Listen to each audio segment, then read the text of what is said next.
going to be looking at identity theft today, and what you don't know can hurt you. So there's identity theft online, which is difficult to follow in real time because it's online and it's kind of hidden from us. But then there's also identity theft in the streets or at the gas stations or at the grocery store. So we'll look at two of those today. So what is identity theft? And technically, it is when someone uses your personal information without your permission, and they pretend to be you, and what they're looking for is money or services or access to something that's not theirs. And it can affect all sorts of things. It can affect your credit score, it can affect medical records, finances, and typically it's at a loss for you.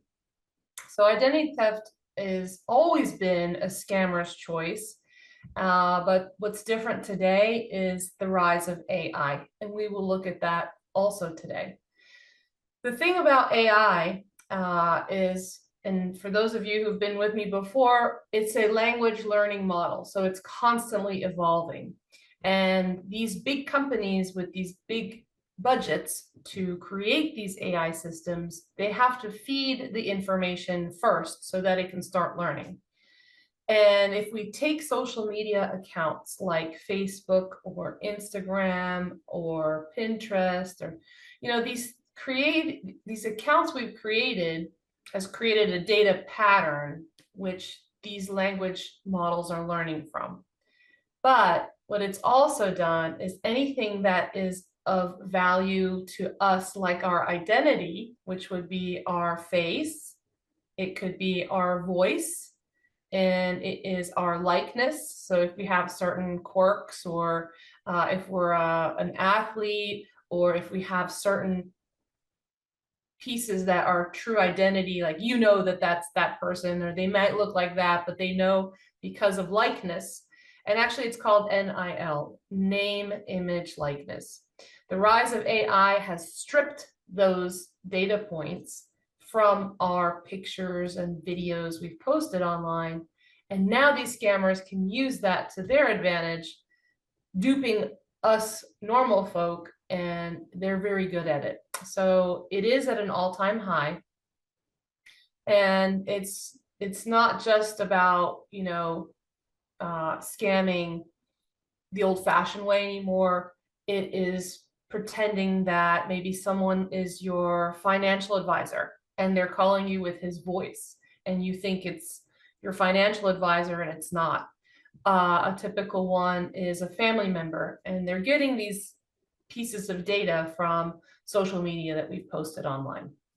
So that's the overarching view of our changes. So what's important is, why do they steal your identity? Like, I know that some people are like, oh, I don't care. What are they going to do with it? Well, they can do all sorts of things with it. They can open up credit cards in your name.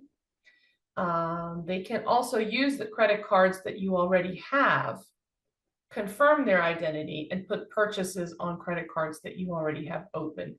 And I think that's a very common one. They can also open loans in your name, whether it's a loan for a car, could even be a house. They can file fake tax returns so that it's under your name and social security number. They can collect government benefits, and I think there's a big swoop and effort to fix this problem. But collecting government benefits, again, is depending on your identity and your social security number. Oftentimes, medical care will come under your name, and it could be stuff like ordering medical devices. It could be getting not refunds, I forgot the word. Oh, discounts on equipment. So it would be not under your name, and then it might disqualify you later down the road, depending on the programs. Medicaid resources under your name is another popular one. And then rental house agreements also tends to happen because they are pretending they're you with your credit score, your income, and then it's somebody else moving into the property. So if you are a property manager or owner, it's really important to have a background check done, and then check the communication and what kind of person is renting your space, because people steal identities also often. So how do they get your information in the first place? The most common way that they get your information, and they don't sometimes need but your name and your email address. It depends on the type of scam and what they're trying to achieve. So phishing emails and texts is a popular one. Of course, phishing emails is much older because the phishing texts are more recent, because they've now gotten a hold of our cell phone numbers. It used to be that we had an email account and our inbox was all our friends, and then email decided, you know what, we're going to create a spam folder so that all the spam goes in here so that you don't have to look at it. There's a filtration system in your email inbox. That was kind of created, I think, around 20 years ago or whatever, because there's so much of that. And what that is if you click on a link and you think it's real, it actually takes you to a website that's a fake website. So these emails can look like your bank statements, they can look like your credit card statements, it could even be utilities. Sometimes it's the IRS. And now, first red flag for anybody is if they are coming to you, especially the IRS, it is not, the IRS doesn't do that. They don't go after your email, and they don't go after your phone number.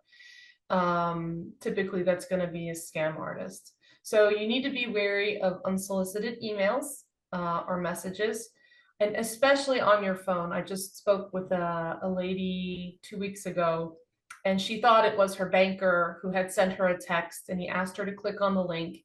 And unfortunately, she had $3,000 in her savings account, and it was all gone. So even on your phone, which is a little more difficult because it doesn't have the imagery that scam emails have, it is important to say that if the text came your way and you don't know the phone number from which it came, and it's asking you for some action, it's probably highly likely that it is a scam. It's not a scam if you're doing two-factor authentication. So if you're trying to log into a bank account and it sends you a text with a verified PIN number, that's okay. But if you get a random text that says, hey, you're delinquent on your tax bill, that's not okay. That's not a legitimate text. So we also have fake websites and login pages. What they're trying to do here is, again, get your information, such as your email address and your phone number or your name. The worst thing you would like to do, which is what you don't want to do, is put any passwords. You never want to give away any passwords that you've got, no matter what, unless you're logging into something that you're familiar with. So you need to make sure that you're able to confirm the legitimacy of the communications and the links. It's a tricky situation, right? If you got an email and you think it's legit, should you press on it or should you not?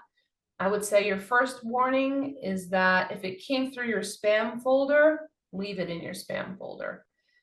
If it is a situation where you know you're having a problem and you're expecting customer service to answer you back, it's probably okay. The other thing to know is that public Wi-Fi traps. So this is when you're using your phone, and if you don't have access, you can click on your settings and you can hook up to your computer, laptop. You're hooking up to a public Wi-Fi. So this sometimes happens at Starbucks or libraries or places that are popular for working that's not in the home. And because it's a public system, you should think of it as like a public library where there are doors that let people in and out, and they can access certain things, assuming they have the right credentials. So if you're on a public Wi-Fi network, assume that whatever sites that you're on, if they're not specifically protected with HTTPS, which is what you see on the URL sometimes, or that you've logged in. You just want to be wary of what information you're looking at in those situations. We also have phone scams and robocalls, and I'm sure everybody despises getting those. These are constantly hitting my phone, so I've actually put a setting on my Apple phone that if it's a message, if it's a phone number that's not in my contact list, my phone automatically shuts it off and it goes to voicemail so that I don't pick it up. There's a reason for that, and that's the AI version of this. So because they are looking for authentic voices that belong to these accounts, some of these robocalls, when you pick up the phone and say hello, sometimes that's all they need, because they can probably match it with other voice recordings. Or if you're like, hello, who is this? And they hang up, if they are doing this, I'm not saying that they are, but suspicious it is, it's suspicious activity. And what they're doing is taking your voice. So that's why it is a setting. I have an iPhone. I think there might be that in Android. I'd have to look it up for you if you'd like to know, or just let me know if you have a question. I can find it for you. But that's the setting I chose on my phone so that I'm not answering. Now, does that mean I miss a couple calls? Yeah, probably, but then they'll probably text me if it's a person too. So that's a personal setting that I recommend, but no, but you don't have to do that. And then hacked corporate databases. So this is the bigger picture. So we are just in our little bubble, but there are huge corporations that get hacked. You see it in the news, and then all of a sudden they've, spread or put on the dark web all these social security numbers, emails, names, addresses, date of birth, your residence. What does that do? Well, we can't control that. But there are some things that you could do just to make sure that maybe you don't get affected. But unfortunately, these huge databases is absolutely a huge target. So actually, can I ask, Johnny, does anybody have any questions so far? Yeah, I saw a couple coming in to the chat room. Okay. Joe is asking how to send phone calls not in your contacts to voicemail on an Android phone. Well, I'll have to look that up for you. I'm sure in the settings, there's an option, and it may depend on the phone. I would probably Google it first, Yeah. or you can email me and I'll look it up for you. But I do recommend that setting if it's available. I'm just not sure off the top of my head on Okay. And if you don't mind taking a live question, Anna Marie has her hand raised. Anna Marie, I'm going to send you a message to unmute. Go ahead and unmute your mic. There you go. Yes, hi. Tatyana, you referred to a setting that relates to questionable calls. What setting? It's in your, do you have an Apple phone? I do. Okay.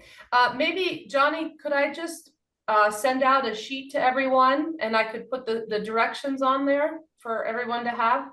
Yeah, absolutely. Is it a link that you can put into the chat room? Feel Oh, free. well, I have to look it up and make like a PDF for everyone. Okay. But just in terms of words, just tell me, what were you referencing? Well, so there's settings on your phone, and if a call comes in and it's not a phone number on your saved contact list, it will immediately send that phone call to voicemail.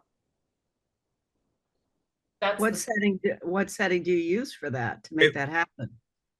You would have to open up your phone app first, and then I think you'll see 3 little dots and that's usually for options. But open up your phone app like you're going to make a phone call, and you'll see the settings options in there. Okay, thank you. Yeah, no problem. Yeah, those three little dots in the upper right-hand corner. That should take you to the right direction. Okay, and let's see, there are a few other questions coming into the chat room. Folks, the chat room is open, by the way, so you can send your chats to everyone in the meeting and not just me directly, or Tatyana directly. I just can't read them. Yeah. iPhone 2 says, I have VPN. Does this prevent identity theft? So VPN, what it does is, it kind of does, yeah. So every computer has an address, just like your home has an address on this, and the address is on a network. So VPN deflects the address as if it was coming from somewhere else. That's what VPN does. So it doesn't say, oh, this message or this email or this web link came from this computer in this house at this residence. It came from some bounced around address that cannot be traced back to your physical location. So in a way, yeah, that does help for sure.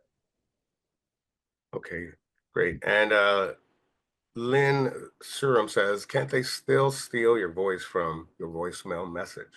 Yes, good point. I just was telling my kids about that today or last week, and we were trying to get my cat to meow instead, as I was re-recording my message on the machine. But yep, that is another way they can get your voice. So if you do have a voicemail set up, you can go to the standard setting, the standard greeting, if you like, or change it so that it's not yours. Good point. Thank you. Mm-hmm. All And right. if Oh, go ahead. did you have quite a time for one more? Yep. Okay. Kate mentions in the chat room, if an email shows up in your spam folder, is it dangerous to open it to see what it looks like? So we can learn to identify what spam emails look like. If we all do it, if all we do is open it and look at it and don't click on anything else, is that a bad thing to do?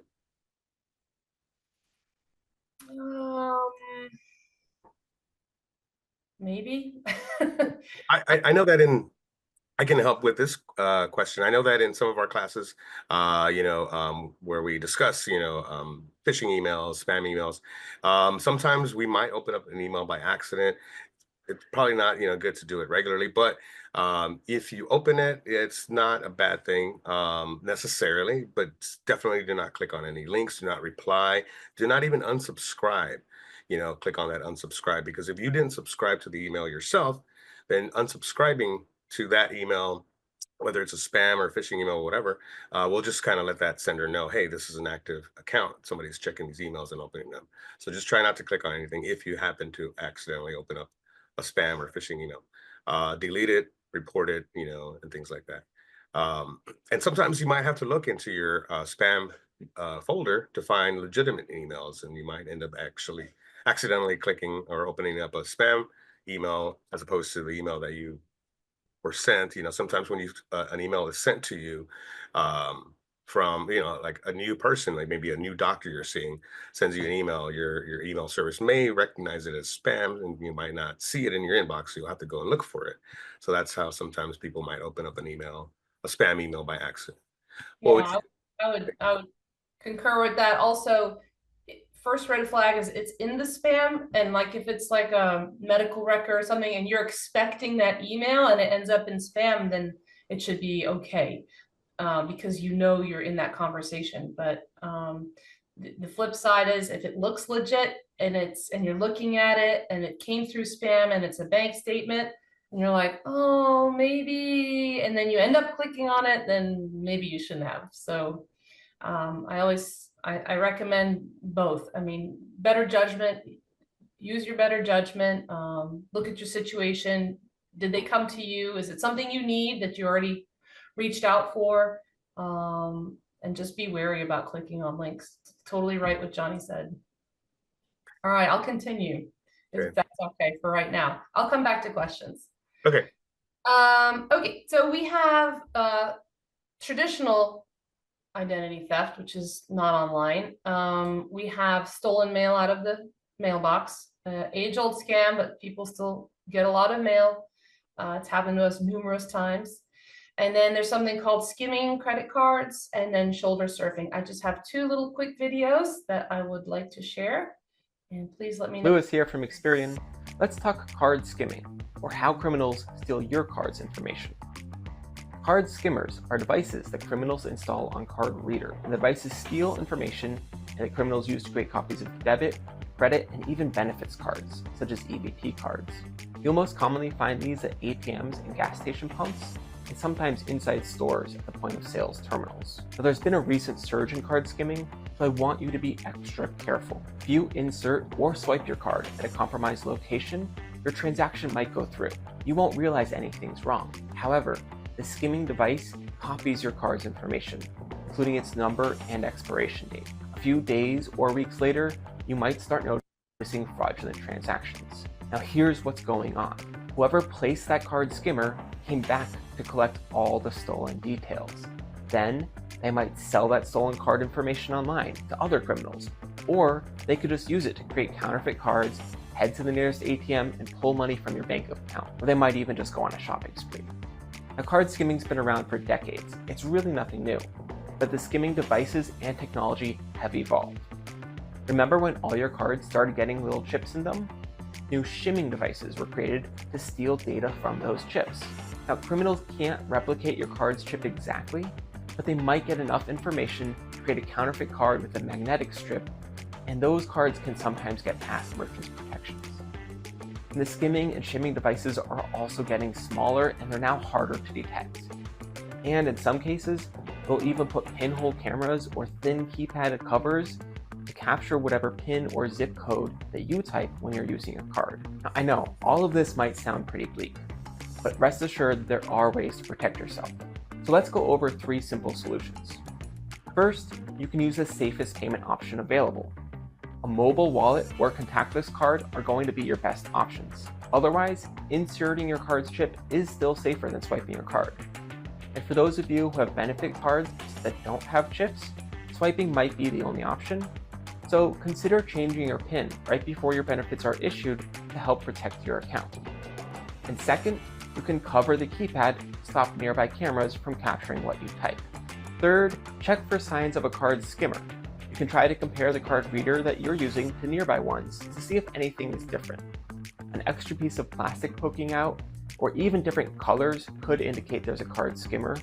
You can also lightly pull on the card reader slot or the keypad to see if anything is loose. Even with all 3, it's important to monitor your account activity, and even consider adding transaction alerts to your accounts. That way you'll get an email, text, or app notification whenever your card is used. Finally, some really good news. Most debit and credit cards have 0 liability protections if you report the compromise right away.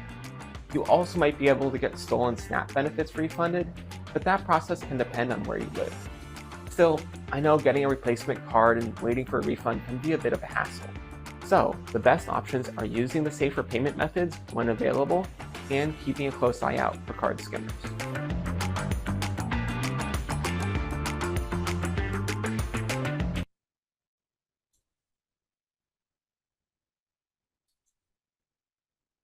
Okay.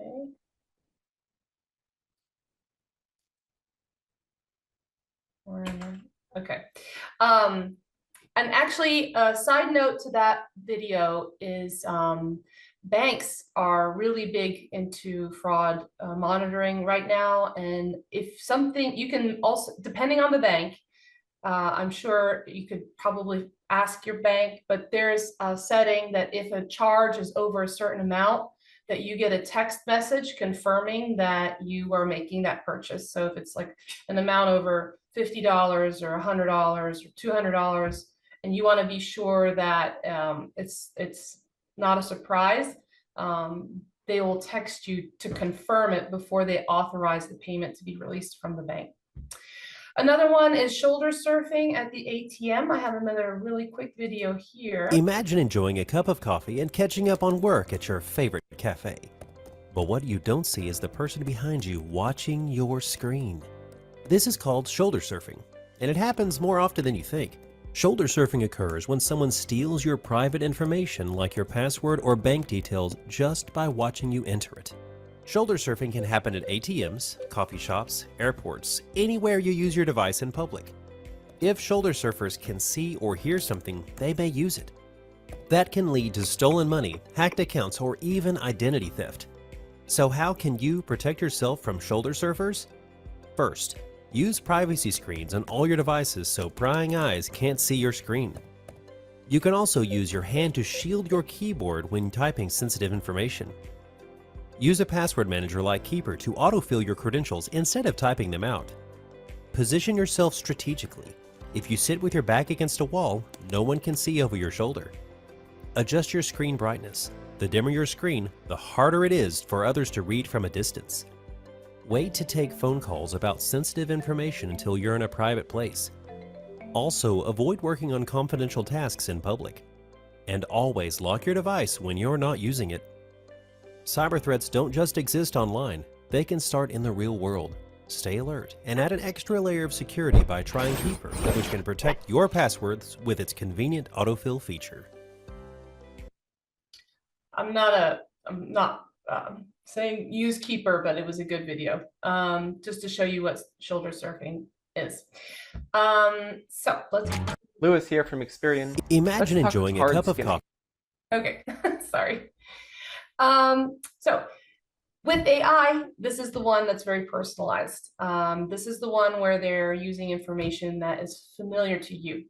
Caregivers or family members, the most important thing is that you should have some sort of a code word where when you are in a situation that is a bit of a threat that you weren't expecting, maybe it's your niece or nephew calling you and their car broke down, or someone that is a family member is in jail and they're calling you for bail, whatever it is, you need to have some sort of a agreed upon code word that is that person. That is a code word only that person would know because you had that conversation in real life.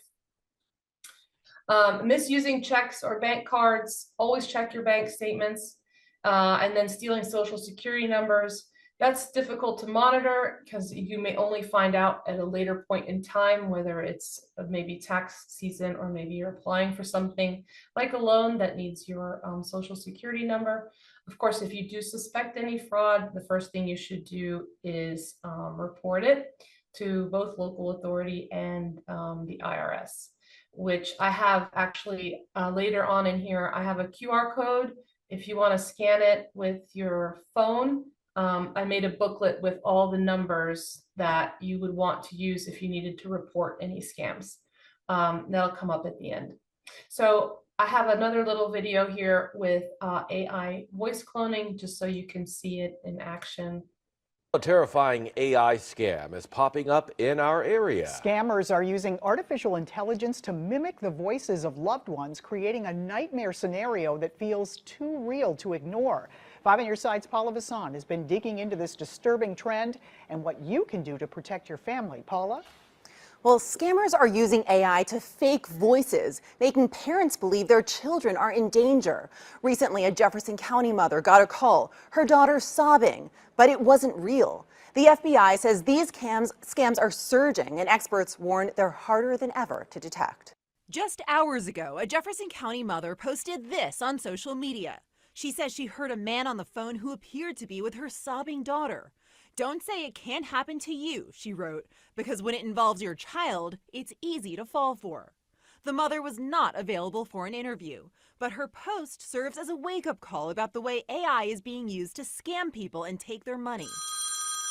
We highlighted the issue nearly a year ago, a nearly identical story. And it was my daughter, and she was crying, and she said, "Dad, I've been in an accident." Then came a red flag when the caller said, He goes, "How much money do you have in your checking account?" this terrifying trick has a name: AI voice cloning scams. Scammers scrape social media for videos, then use AI to create fake voices that sound identical to loved ones. The problem is you don't know reality from fiction here. So. University of Missouri St. Louis cybersecurity professor Abday Mtiba says it's important to slow down if you ever get one of these calls. So I think the idea is try to verify. And so don't fall for that urgency and try to verify. through another mean of communication. Some more advice. Create a family code word. Only your real loved ones will know it. And limit social media sharing. The more information scammers can gather, the easier it is for them to mimic voices. It's scary stuff. And St. Louis City Police tell the I-Team they're considering tracking AI-driven scams as a separate crime category. But right now, they don't. Meanwhile, the FBI says victims have reported losses of about $2 million to these scams in just a single year. A sign of the new times we're in. So that was an example of different AI scams. So again, a code word is Call it a terrifying AI scam as So let's look at this from a bird's eye view. Lost money or savings in 2024, Americans reported losing over $12.5 billion to fraud and scam. This is a 25% increase compared to last year. Specifically, these are investment scams causing losses with 5.7 billion reported stolen, according to the FTC. I don't know if the statistics includes cryptocurrency or not, but I'm going to guess that it might. The denied credit, or by the way, in that lost money, the imposter scams, which we just saw, is what ranked the most sort of successful scam in terms of how much money people have been conned out. Then the FTC also has indicated that for denied credit card services, about 450,000 complaints were just last year on fraud. And of course, the real cost to family members and yourselves and your friends is that it's stressful. They've induced fear. You've wasted a lot of time trying to recompose what it is that happened or what you went through.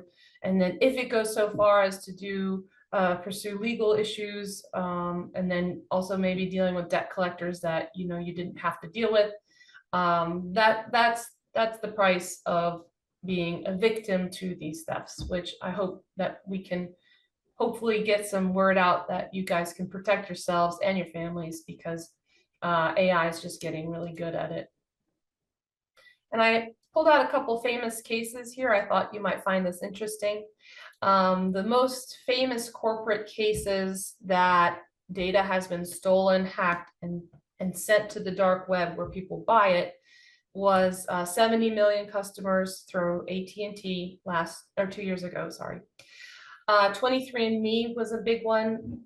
They leaked genetic data and ancestry info, which is your DNA. So you might not even be losing money, but they are tracking who you're related to.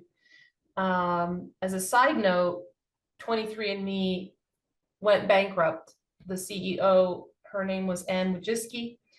She happened to be the former spouse of Sergey Brin, who was the CEO of Google. She held the largest DNA database, I think, in the world. Don't quote me on that one. But it went bankrupt, and she just bought herself out with a nonprofit organization now. So she still runs 23andMe, but now under a new umbrella, which is a nonprofit. She's supposed to be honoring the privacy standards of 23andMe, but they're going to be doing all sorts of new stuff with AI. Anthem Blue was a famous one quite a while ago. 80 million records were stolen, and then Equifax had a breach for social security numbers and credit card files.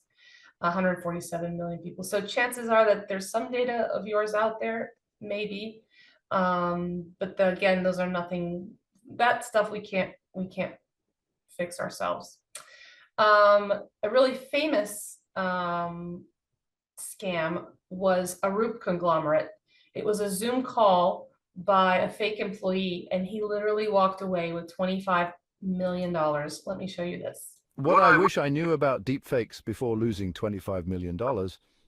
Yeah, you heard that right. A British engineering firm, Arup, recently fell victim to a jaw-dropping $25 million scam in Hong Kong, all thanks to the sophisticated trickery of deepfake technology. Here's what happened. An employee received a seemingly harmless phishing email. but things escalated quickly when they were shown a hyper-realistic video call featuring what appeared to be the company's CFO and other staff members.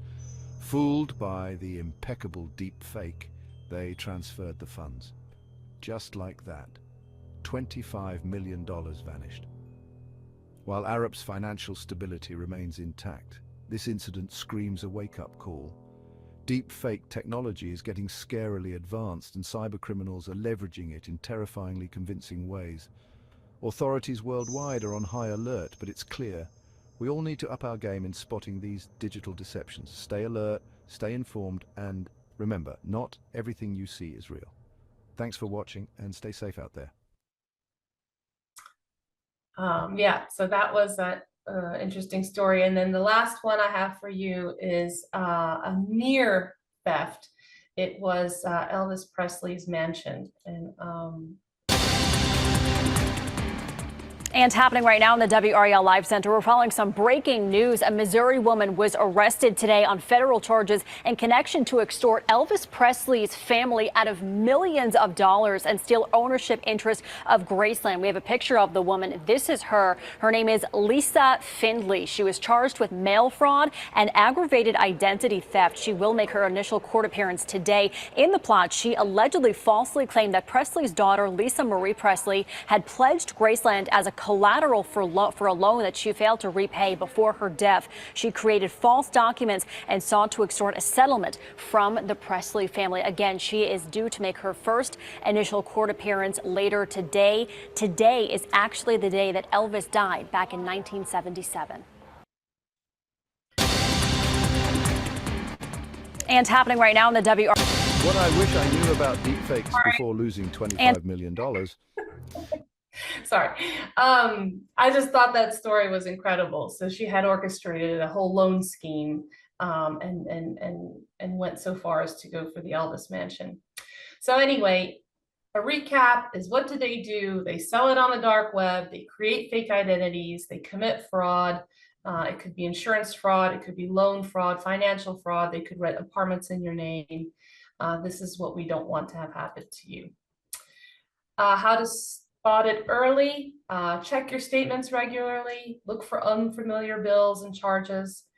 Sometimes you may find subscriptions being renewed that you didn't want renewed. Unfortunately, as soon as that happens, they won't typically give you a credit back, but it should prompt you to close out that subscription if you can. Sometimes they're difficult to close out because they've been predatory that way, but the FTC supposedly is clamping down on the fact that you should be able to get out of subscriptions. Surprise debt collector calls. We know that that's just nothing you want to get. Of course, missing emails is hard to spot. Missing mail that you're expecting is probably easier to see, which should raise a red flag. And always enable two-factor authentication, which is when the website you're logging into sends a number verification to your phone, and then you can log in with like a 6-pin digit. You want that. I know it's probably annoying, but it does help protect the interaction of the data there. And just know that this protecting yourself on a cybersecurity level is actually also protecting you and your estate planning needs. The transfer of information for your caregivers or executors or your loved ones really has to encompass a bit of this too. So if you have, accounts that need to be handled, and they have two-factor authentication, definitely have a conversation with whoever your executor is about how it is that they can access these accounts, because the more privacy we get, the harder it is for someone to help manage those accounts when you need that help. So there's a silver lining either way you look at it. It's great protection maybe, but it's harder to get in and fix things if we needed to. Again, what do you do? Can you see my whole screen? I just think. Am I not sharing my screen? No, Yeah, you're sharing your screen. I do see your toolbar, but yeah, we see your screen. I don't know why. So if you are a victim, of course, report it. I'm gonna, call the credit bureaus. They can freeze your credit card account. And actually, if you're not planning on on getting a credit check, you can freeze your credit card and just reopen it when you need it, which is recommended today. Contact the FTC and report it. Contact your bank and your insurance companies. You can also file a police report for fraud. They also track that stuff. There's usually a division for that because it's so common. Really important is to change passwords or create strong ones. Could be annoying. I think some of Google and Microsoft are trying to get away with passwords, and they're going to biometrics, which maybe we could look at in another session. But for now, they're still on passwords, so make sure that you keep track or change it or have enough of a complicated password that is hard to guess. Again, these are the takeaways, and then store your documents in a safe place and talk about scams with your friends. You may unfortunately find out that more people you thought had been a victim, but at the same time, it's better to get the education out there and the word out there that there are things you can do, like a code word is one of them, for example. And I think, Tatyana, I don't know, earlier somebody was mentioning that the QR code was kind of cut off on the previous yes, slide. I put it here also. I'm glad I'm just going to skip to this. If you'd like to scan that, I put a booklet together and it has different phone numbers for scams, where to call, what divisions where. Feel free if you'd like, and then you just put in your, you can just download it from there. And if you have questions, let me know. But I hope this was helpful. I'm happy to open it to questions and conversation if that's okay with Johnny. Absolutely, yeah. We still have about 10 minutes left, so we have plenty of time for some Q&A. Okay. A couple of things I wanted to remind you guys about is that this session is being recorded. Tatyana, we might have started it a few seconds a little too late, but we'll be able to edit the top of it. And folks, the recording will be available. Give us a couple of weeks to upload it into our YouTube channel after editing it and all that. As it takes usually some time whenever we record one of these sessions to get it up to our YouTube channel, but it will be there in a couple of weeks. And the YouTube link to our Senior Planet channel is in the chat room, but I'll go ahead and drop it in there again. And then I see a couple of hands raised, so we can go to Cousin Lawrence first. I'm gonna make sure that you can unmute on your own, so let me change that setting on my Zoom account here. So Cousin Lawrence, go ahead and unmute your microphone. We'll come to you first. I have to say this is probably the most awesome talk I've heard, and I've been around 5 years. The most pointed, the most interesting, and the most important one. You can never be too careful with your personal information, your identity. I always say you only get one identity in life, and you better protect it. Yes, thank you. And also one other thing, you might have covered it, but when I get a phone call and I don't recognize the number, I don't answer it. And if they don't text me or they don't leave a voicemail, I just let it go and I delete it from. That's perfect. That's exactly what you want to do. Because if it's that important, they'll call you again. Right. Well done. Okay. Thanks, Cousin Lawrence. Anna Marie, we'll go to you next. Go ahead and unmute. Yes, hi. I'm looking for a free iPhone scam app. Which one is actually honestly free? Any of them? What do you mean iPhone scam app? Okay, I think you spoke earlier about a detector that could indicate and send to voicemail or spam calls had come in on an iPhone.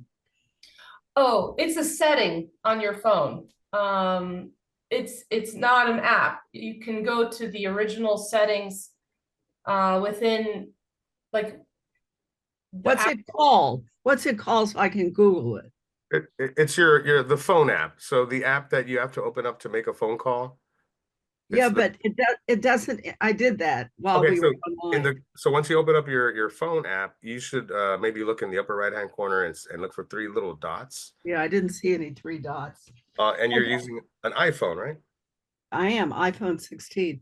That's okay. Just tell me the term and I'll Google it online for details.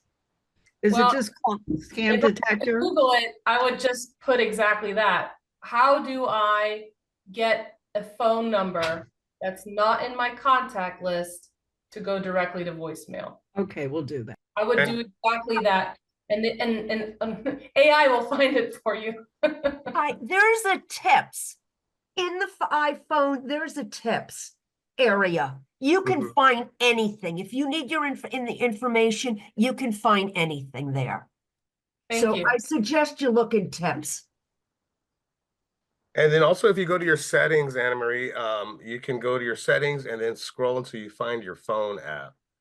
And then there you probably will be able to make those kinds of adjustments. It's along the lines of who you allow to call. Like, do you have blocked callers? Oh, sorry, my dog just walked. You know, I think it's along that same area. I can't remember right now, because there's also settings, focus settings. So if your phone is on at night, no calls will come through unless you specify who can come through that phone call.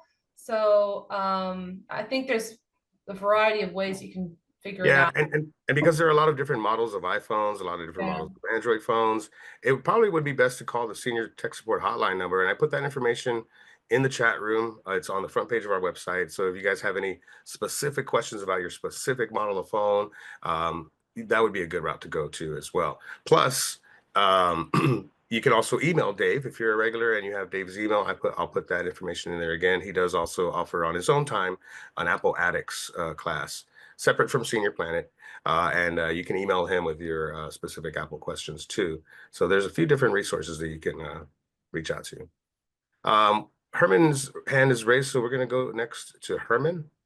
Yeah, if a scammer calls you and you answer in one or two, positive, negative, and you say the wrong thing, man, like they say you just bought the Brooklyn Bridge, if you know what that means.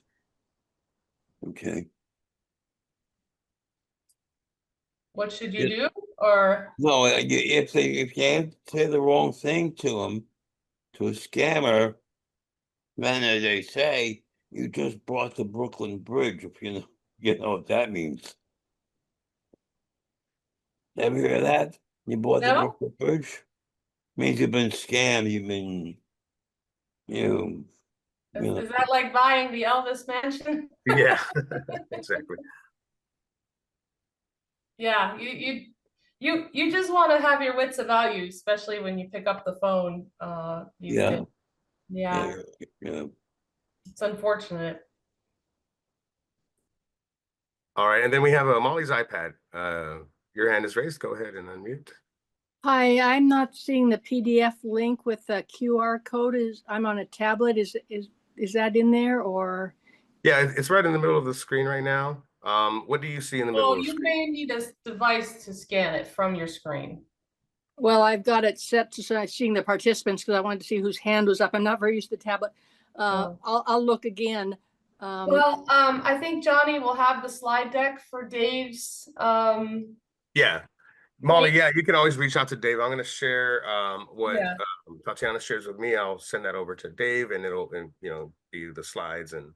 Great. Okay, I'm on a lot, so I'll just do that. I did want to mention though on my phone, my iPhone, it's a 13. It's rather old. I don't see the 3 dots, and I go to the phone app and I see all the settings, and I don't see the one you're mentioning. But I will try to pursue that later too. But several people have mentioned that, and I'm wondering if maybe it's not available on the older phones. Anyway, this has been very helpful overall. I really appreciate it. Thank you. You're welcome, Molly. And you might be right if it's an older model of iPhone. Yeah, definitely give the hotline a call, and they can further investigate. I'm definitely going to look it up for you, and maybe I'll add a slide to this deck before I give it to Dave so that it can help out some folks. That'd be great. Thank you so much. Okay, hey, Johnny. Sure. Yeah, John, go ahead. 2 things. One, I put a link to the Apple page on detect and block spam phone calls in chat. So there's a link to the Apple support page on it. The other thing is, if you have a QR code and you're looking at your phone, you can take a screenshot of it and then use the at least on an iPhone, then use the live photo feature to make that photo live again so you can get the QR code link. So that's take a screenshot of the page and off you go. That's it. Okay, perfect. Thanks, John. I'm also going to be putting a link, folks, to our seniorplanet.org/scam prevention resource page. If you click on that link, you'll find upcoming classes that involve any kind of scam prevention topics. And there's a lot of other learning resources that you'll find from that resource page. So do check that out also. Let's see. I'm going to check the chat room to see if there's any other questions. Okay, so Deb says, I've asked several times in direct message the speaker, please help with me with the URL for the booklet. I don't do QR codes. Oh, yes, Deb, earlier I did see that, and there was a lot of other questions coming in. So forgive us for skipping that one. But Tatyana, Deb was wondering if, because she doesn't do scan QR codes, do you have the address itself, the URL? Yes, I'll update these slides and put the link in underneath the last slide of the slide deck. Would that work? Sure. Yeah, Deb, if you're able to see that, Tatyana will share her screen and show you the. Or you know what? Maybe I can. You can put it in the chat room, maybe. Yeah, give 1 second. Let me. And a couple other things. Remember, you can always call our tech support hotline number for any of your specific tech questions. Email Dave if you want to attend one of his Apple Attic sessions, but you'll have to email him for that information. And then also you can email Dave for a copy of today's slides. Remember that this session has been recorded and it will be available on our Senior Planet YouTube channel, and I'll be putting that into the chat room as well. So do look out for this video in a couple of weeks on our YouTube channel, along with lots of other tech tip videos and other sessions that have been recorded you'll find on our YouTube channel. So be sure to subscribe to that YouTube channel and set your notifications to receive information when we add new videos and other great stuff. I'll put that info. Sorry to interrupt. Just before you hang up, I did just get the link, so I will send it. I'll put it in the chat right now. Okay. If that's all. I can find us. Here we go. Sorry. All right. Okay, well, it does look like we are at time. I'm going to go ahead and, like I mentioned, put the YouTube channel link in the chat room. You guys know where to find our hotline number. It's in the chat room. It's also on the front page of our website. And also check out our scam prevention resource page at seniorplanet.org. But let's give Tatyana a round of applause once again for a great presentation here at Lunch and Learn. Thank you so much, Tatyana, for being here. Thank you, everybody. We'll see you again soon. Take care. Enjoy the rest of your Tuesday, everyone. And thank you so much for attending.